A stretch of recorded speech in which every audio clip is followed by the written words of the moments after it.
Hello and welcome to Connected with Coast Autonomous. I'm Adrian Sussman from Coast, and with me is Pierre Lefebvre, our Chief Technology Officer. Hello, Pierre. Hello, Adrian. Connected is a podcast series where we'll be joined by special guests to discuss unique insights into the world of autonomous vehicles and self-driving technology. Today, it's my honor and privilege to welcome two gentlemen that know, well, basically everything about cars, driving, and winning. We have three-time Indianapolis 500 champion Dario Franchitti. Hello, Dario. Hi, Adrian. How are you? And three-time 24 Hours of Le Mans winner Allan McNish. Hello, Allan. Hello, Adrian.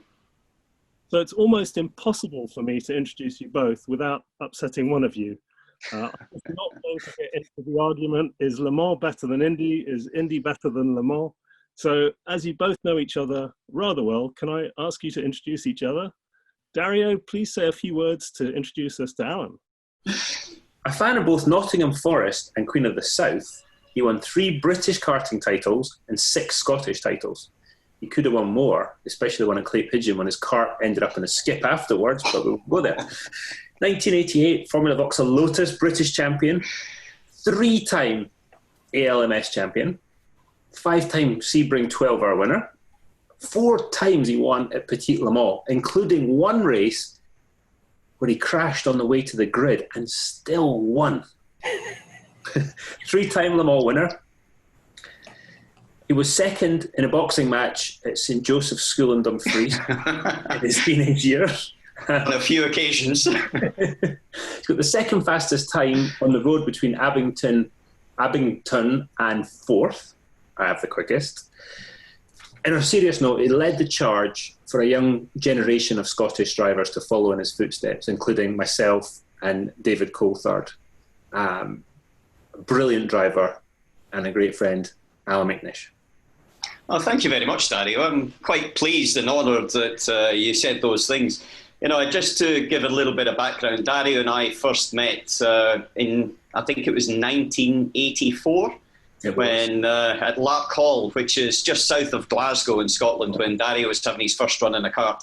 I don't think either of us believed then that we would still be talking to each other at this late stage of the game.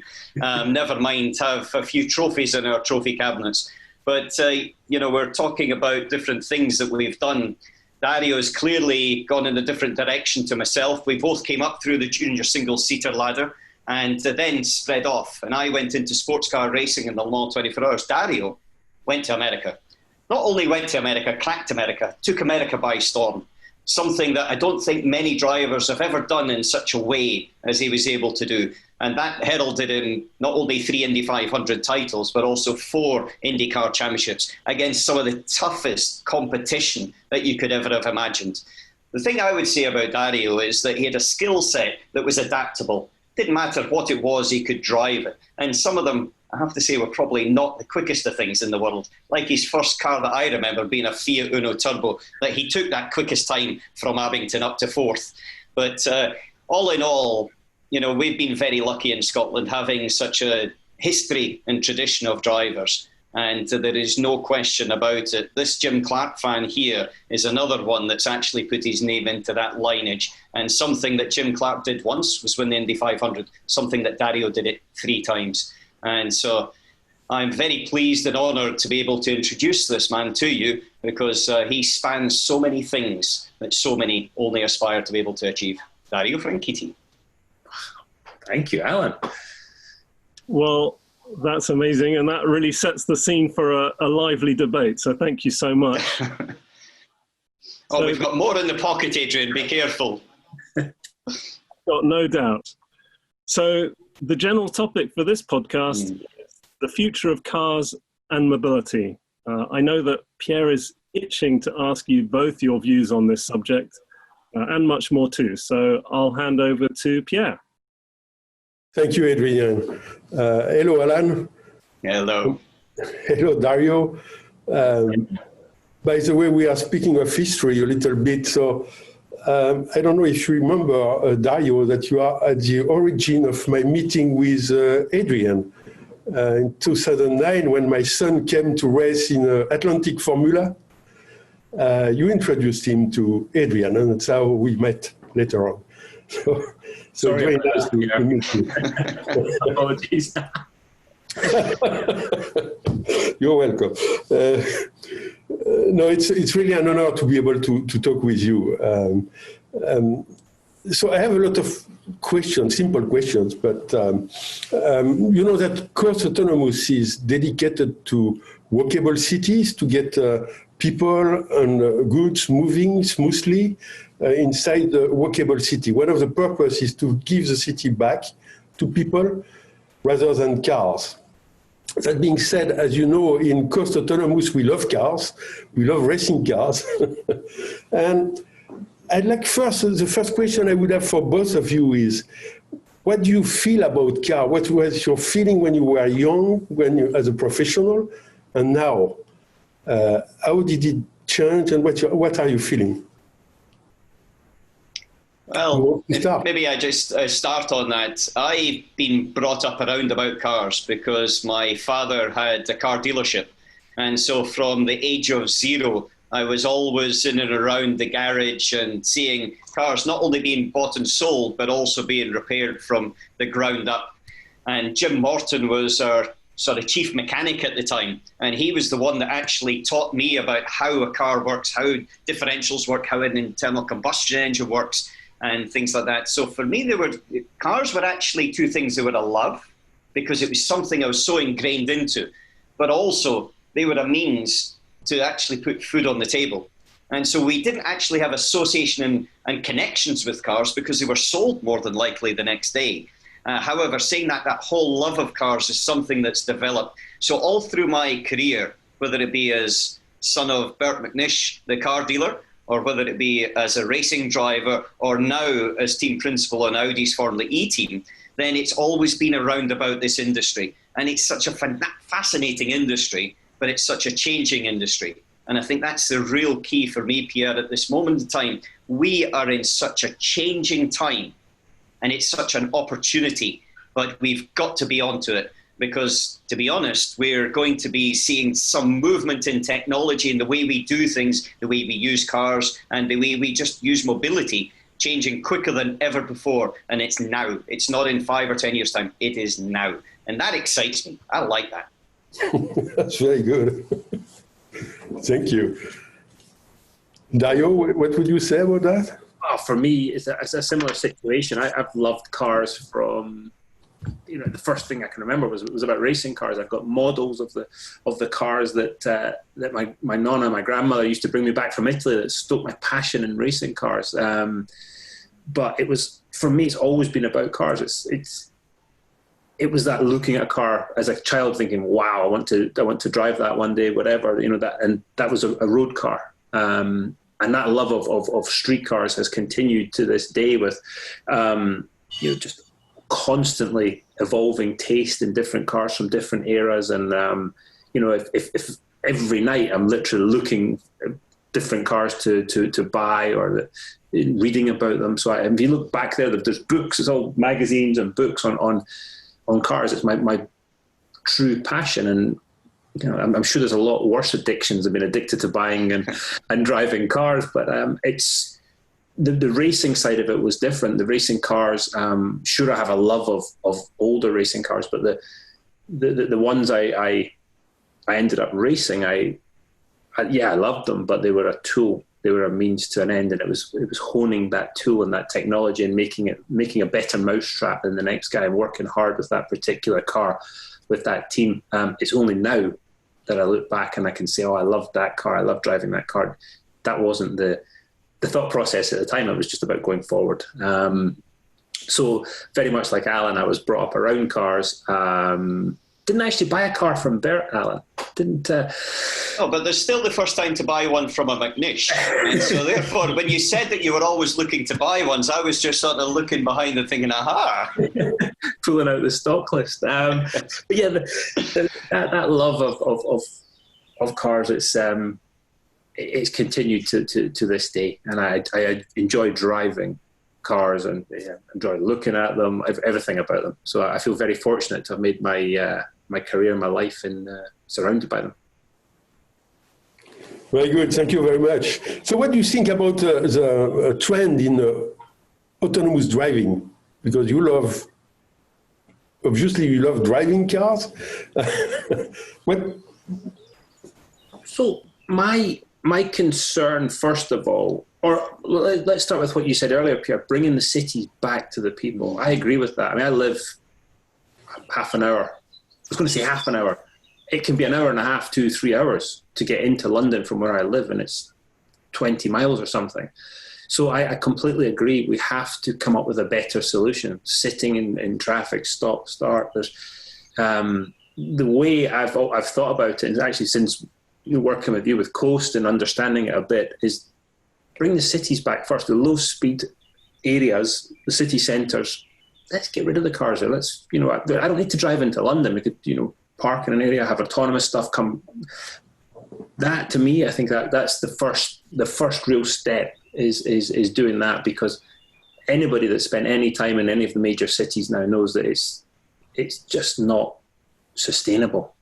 It's not tenable. What's happening is utter madness. And this lockdown actually has shown, I think, even how bad it's been, because you go now onto the M25, and rather than sitting in traffic for 2 hours, it's a bit more free flowing. So we have to start with that. My concern is when we start doing high speed and then mixing autonomous vehicles with lunatics like Allan and I, and people, at least when we're driving, we're focusing. That's the thing. I think there's a lot of focus, but there's a lot of people that are not focusing. So when you try and mix autonomous vehicles with people of varying skill sets, varying abilities, varying concentration, shall we say, that is the thing that worries me, I think, as much as anything. If I just maybe come on, the way I see it is a wee bit like developing a racing car. The technology is changing, and then suddenly a new technology comes forward. And you and I remember, Dario, the old gear lever, when you had the old H-pattern gearbox and you pulled the lever across back, you had to sort of heel and toe to change gear, synchronize everything. And then suddenly a paddle shift, and it was a very basic paddle shift system, but allowed you to do so many more things with the car. And then it evolved to completely automated systems working on a GPS as the car was going around the circuit. And I think we're in that position now where the technology is just suddenly allowing us to do more things. And I agree with you as well that it is actually at a different level than maybe the perception is. It's at a low speed level right now. In the future, it may come to the point where we have got multi-situations on motorways and things. But right now, I'm not quite sure that everybody's prepared for it. And the technology certainly isn't quite in that position for a multi-facet looking at it. But the cities are a clear, easy goal. And, in racing, we always go for that low-hanging fruit where we can get the lap time straight away.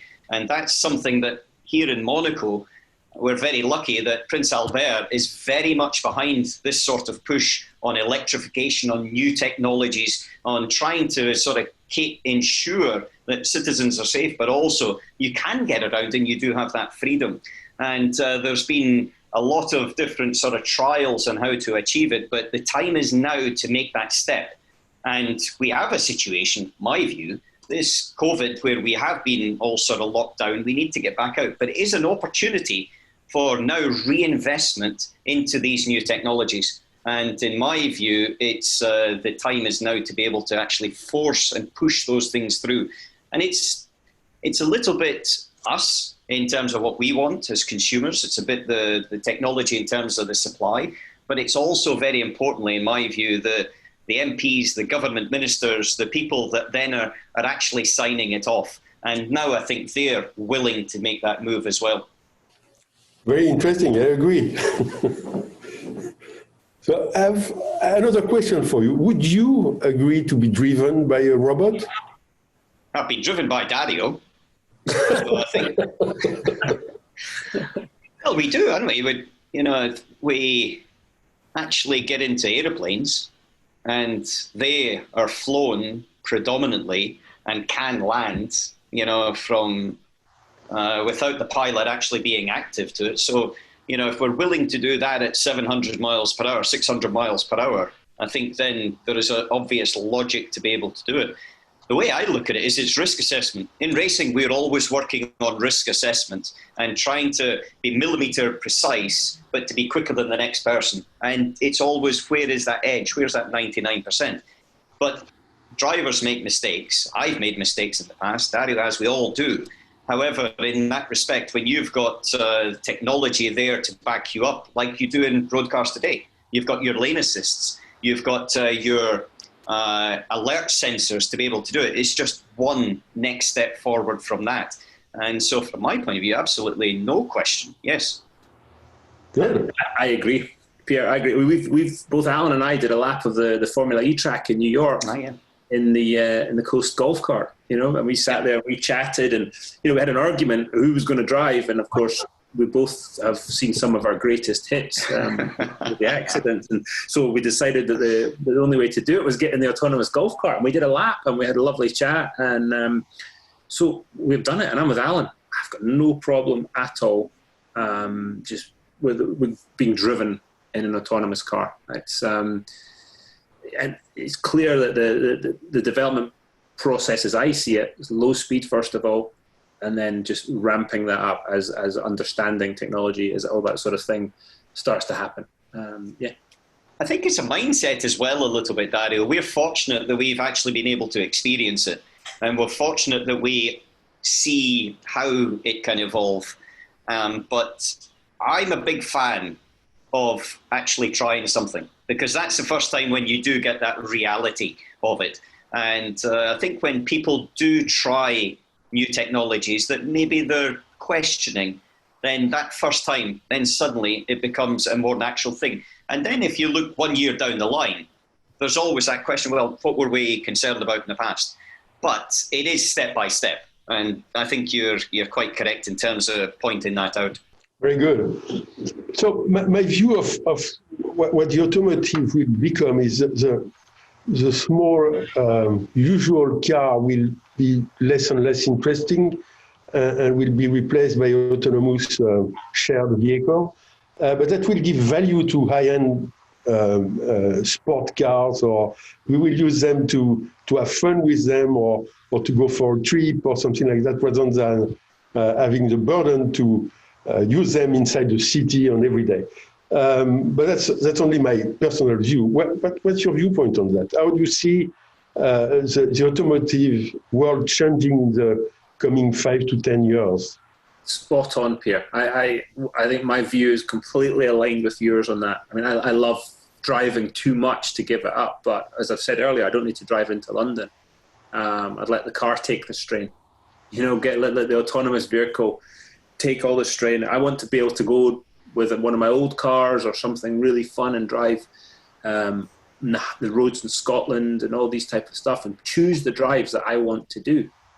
But there's times I don't want to, and I guess the option right now is you get, if you're in a position, you get in a car and you get driven somewhere. You get a car and driver to take you somewhere, and that. Sometimes it's really good because you've got a driver that understands how to use all the controls and drive in the Jackie Stewart manual, and sometimes you get the guy that sort of he thinks that the throttle is an on-off switch. With the correct technology, you get in an autonomous shuttle and off you go. And I know, Pierre, the stuff you've been developing is going to be silky smooth. You get in it and off you go. I would be completely happy with that. I could do all kinds of different stuff, get on the phone, do emails, all that stuff. Because, as I say, as much as I love to drive, I hate sitting in traffic in London. It's, London, LA, all these places. And no matter how nice a car you're in, it's just a pain in the arse. So, I'm all for that. Very good. Yeah, I think as well, it's generational. We're of a generation where we've sort of seen a big amount of change. If I take my 15-year-old son, he's sort of seen a little bit of change, but predominantly through my eyes. But for him, I could see him quite easily at the beginning of his adult life, just seeing autonomous or alternatively other transit ways of traveling, as opposed to driving himself. But then I think later on in life, even if they haven't grown up with it in the same way that we all have, I think they will want to feel it, they'll want to sense it, and then later on they'll come back to it in a slightly different way. It's an interesting point, though, because there is that change. There's a generational change and a technology change. But right now, certainly for us, we still have got that feeling of being under the freedom, because that's the first thing I remember when I was 17 years old and I came home and I had my driving license. It gave me freedom. Freedom that I didn't have to ask my father to take me somewhere. Freedom that I could go and do different things myself. And that freedom is something that I think will always be there. It's instinctive into the human race. What a great reminder there, Alan, of that feeling. I remember the same thing of the world is now my oyster. Where can I go? And then I realised I had to ask my dad to borrow the car for a while. Well, one of my first trips was to Snetterton Racing Circuit. 5.5 hours. It wasn't your sort of normal thing that you do when you pass your test, but you jump in a car and drive 5.5 hours to your first car race as well. And so in that respect, then it was being thrown into the deep end a little bit. My first trip was to London. My dad said, go to London and get your sister. So, sorry? He said, yeah, go on. It was a 300-400 mile trip, so I feel your pain. Yeah, but we've also got to remember, in those days, that's a few years ago, Dario. It's over 30 years ago, my boy. Yeah. But there was a significant amount less cars on the road. Yes. And so therefore, you come back to your whole risk assessment and everything else. It was a completely different world. And today, then just the number and volume of vehicles, then most families had one car. Now you're looking at 2 and 3 cars. And we do need to sort of redress the balances somehow, certainly within major conurbations. And it's an interesting thing. I listened to the mayor of Boston, who was talking about the problems they have in cities. And it was about a year ago, and he was talking of one of the main areas is actually parking. Because if they can take away some of the parking, they can actually have more apartments or houses in the cities. And then by taking away some of the parking, they also then reduce some of the smog and transit problems and things like that. And this is where I think a new city will evolve. I think new cities are something that's going to definitely come into the new areas, but also at the same time, we've got to try and turn around our current cities as well. I think that's a wee bit more of a question towards you, Pierre. Where do you think that's going? Yeah, fully, I think that we'll get some city centers without cars. When I had a company in France, only 40% of the engineers had a driving license. Wow. 40%? Yeah, and the rest of them, I remember the first time I sent one to Stanford with an autonomous shuttle.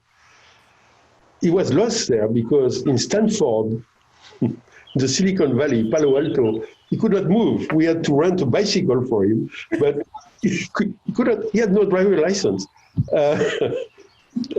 So I think that most of the young people growing into city center don't have in mind the idea to have a car. They really don't see that they will own a car one day. So that usually changes when they have to marry and get kids, and because it becomes more problematic to go with all the family into the underground. But still, it seems that in US universities, the main problem they have is not faculty or it's parking lot. It's where they spend the more money just to park the cars for the student to attend the courses. Yep. Which doesn't make sense at all. So I think, but as you both said, I mean, we love driving. When I was young, I saw cars as just toys, real cars as toys. It was to make them jump or drift. And I don't want to leave that, but that would be for the weekend or for a race weekend or nice trip, yeah. But when I was living in Paris, I dropped the car completely. I didn't have a car at all. So Paris is one of the cities that's actually looking to close off the centre. and to bring it into autonomous vehicles. Yeah, that's right. Yeah. We'll see what happens.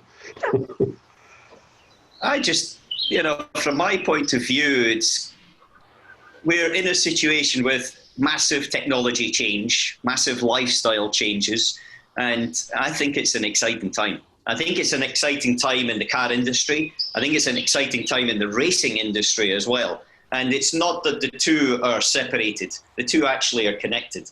Dario and I are racing drivers at heart. We just live it with an absolute passion. And the day we were born to the day we die, that's racing. We are racing people.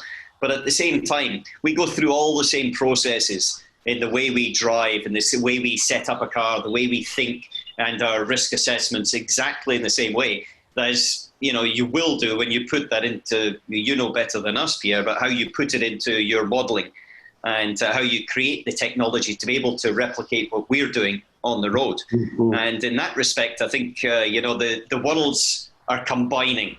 And they're not colliding, but they're combining. And I love this idea. I think it's a fantastic time. Yeah, agree. Well, that was a great discussion on the future of cars and mobility. So thank you very much to Dario Franchitti and Allan McNish for being with us today. We hope you enjoyed the podcast, and please join us again for more Connected with Coast Autonomous.